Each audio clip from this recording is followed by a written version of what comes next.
స్థానిక 2వ డివిజన్ గోపాల్ నగర్లో వేంచేసి ఉన్న శ్రీకృష్ణ దేవాలయం ప్రాంగణంలో ఆలయ కమిటీ అధ్యక్షుడు పక్కుర్తి సత్యబాబు ఆధ్వర్యంలో గీతా జయంతి వేడుకలను ఘనంగా నిర్వహించారు.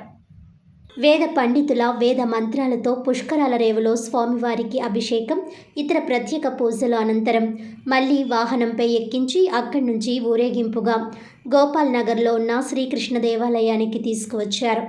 108 కలశాల్లో గోదావరి నీటిని నింపి వాటితో స్వామివారిని ప్రత్యేకంగా అభిషేకాలు నిర్వహించారు.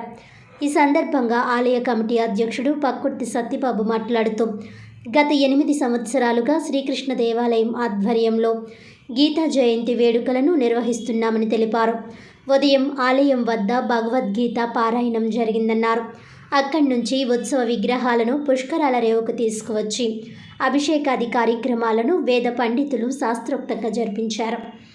తిరుమల తిరుపతి దాస సాహిత్య ప్రాజెక్టుకు చెందిన 4 కోలాటక బృందాలు గురువు నిమ్మగడ్డ వెంకట శివరామకృష్ణ ఆధ్వర్యంలో ప్రదర్శించిన కోలాటం విశేషంగా ఆకట్టుకుంది. వారితో పాటు శ్రీకృష్ణ దేవాలయానికి చెందిన 50 మంది కోలాట బృందం కూడా కోలాటం ప్రదర్శించింది. గోకువరం బస్టాండ్, దేవీ చౌక్, కంబాల చెరువు మీదుగా కోలాటం ప్రదర్శిస్తూ కలశాలతో ఆలయం వద్దకు చేరుకున్నారు.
హరే కృష్ణ.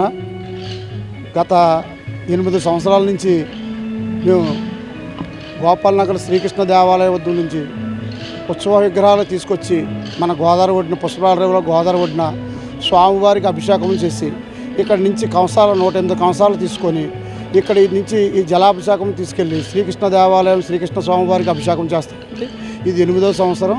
ఈ 8 సంవత్సరాల నుంచి కూడా కోలాటంతో అంత వైభోగంగా మేమందరం కలిసి తీసుకెళ్ళి మన స్వామివారికి గోపాలనగర్ శ్రీకృష్ణ దేవాలయం శ్రీకృష్ణ స్వామివారికి అభిషేకం చేస్తామండి.